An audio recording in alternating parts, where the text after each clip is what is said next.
Gözlərinizi yumun və təsəvvür edin. Dünyada bircə siz qalmısınız. Nə dost var, nə düşmən, nə sizi sevməyən qonşu, nə də işləyib pul qazanmaq qayğısı. Bütün ölkələr, bütün saraylar, şəhərlər, hamısı sizindir. İstədiyiniz hər şey əlinizin altındadır. Planet sanki yalnız sizin üçün mövcuddur. Bu necə hiss olardı sizcə? Gəlin baxaq. Okay, let's go.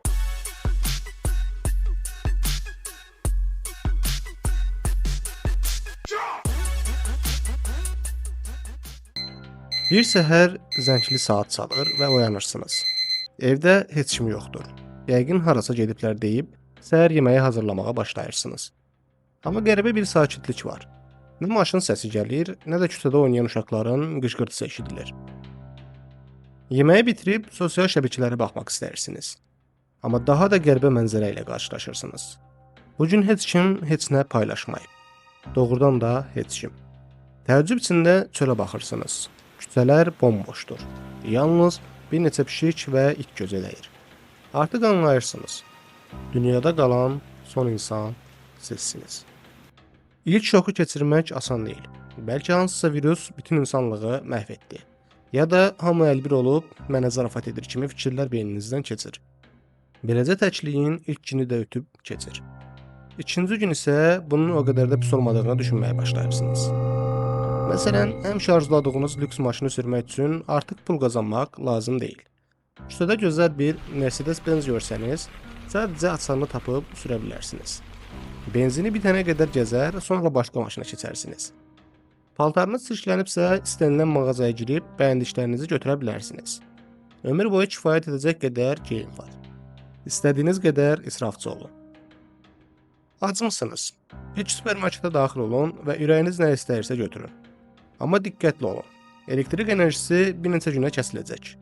Çünki artıq elektrik xətlərini təmir edəcək, stansiyaları idarə edəcək insan yoxdur. Qısa müddət sonra dünya qaranlığa qərq olacaq. Ona görə də şam və fənər tapmaq ağıllı qərardır. Qaranlıq gecələr uzandıqca, bəlkə də ilk dəfə təkliyin əsl mənasını anlayacaqsınız. Vaxt keçdikcə paketlənmiş qidalar xarab olacaq. Ov etməyi, balıq tutmağı öyrənsəniz yaxşıdır. Amma ehtiyatlı olun. Şəhərin ətrafındakı canavarlar, qabanlar, ayılar artıq küçələrdə sərbəst dolaşır. Bir neçə ay tərəddüd etsələr də insan səsi eşitmədikləri üçün mərkəzə doğru gələcəklər. Silah mağazasından özünüzü qorumaq üçün nəsə götürmək məcburiyyətində qala bilərsiniz. Təkbaşına yaşamaq üçün əsas 3 şey lazımdır. Su, yemək və sığınacaq. Sığınacaq ən asandıdır. Ən dəbdəbəli villalar, saraylar boşdur. İstədiyiniz birinə köçün. Heç kim sizdən hesabat istəməyəcək. Yaşadığınız şəhərdən bezsəniz, başqa yerə gedin. Axı, bütün dünya sizindir. Qadağan olunmuş ərazilərə belə daxil ola bilərsiniz. Orduların gizli saxladığı təyyarələr, sursatlar artıq sahibsizdir. Amma unutmayın, təbiət parklarındakı və zooparklardakı heyvanlar da azad olacaq.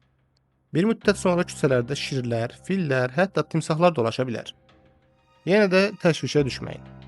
İnsan ovçular olmadığı üçün heyvanlar daha sərbəst yaşayacaq.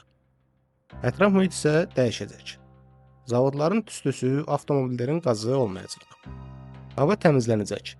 Özünüzü daha sağlam hiss edəcəksiniz.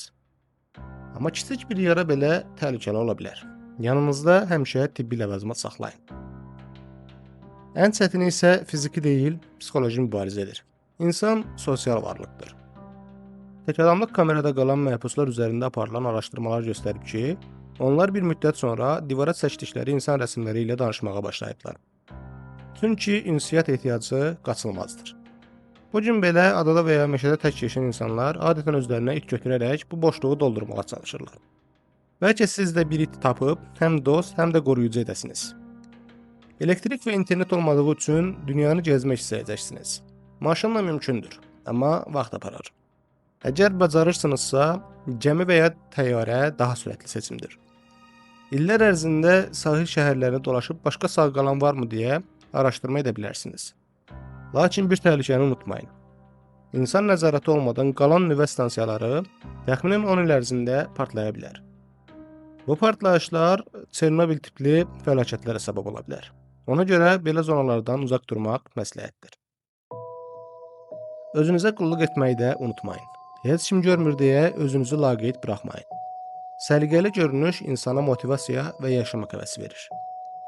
Əks halda zamanla vəhşi həyata alışa, heyvan kimi yaşamağa başlaya bilərsiniz. Tarixdə xüsusilə Rusiya ərazisindəki ucqar düşərgələrdən qaçan bəzi məhbusların illər sonra meşədə az qala canavar kimi yaşadığı məlum olmuşdu. Binalara da etibar azalacaq. Baxımsız çoxmərtəbəli evlər çökə bilər. Say bəndlərinin idarə edən olmadığından daşqın riski artacaq. Buna görə də evinizi düzənlikdə deyil, kiçik bir təpənin üstündə seçsəniz daha təhlükəsiz olar. Ən vacibi isə kim olduğunuzu unutmamaqdır. Tez-tez böyüdüyünüz küçələrə baş çəkin. Əgər bu mümkün deyilsə, xatirələrinizi yanınızda saxlayın. Araşdırmalar göstərir ki, uzun illər tənha yaşayan insanlar keçmişlərini yavaş-yavaş unuda bilirlər. Xatirələr sizi insan saxlayacaq. Sonda qarşınızda iki yol qalır. Ya dünyanı gəzərkən qarşı cinsdən bir sağ qalan tapıb, insanlığın yeni Adəm və Həvvası ola bilərsiniz, ya da bu planetdə tək qalıb, gördüklərinizi danışacaq heç kim olmadan sığınacağınızda taleyinizi gözləyirsiniz.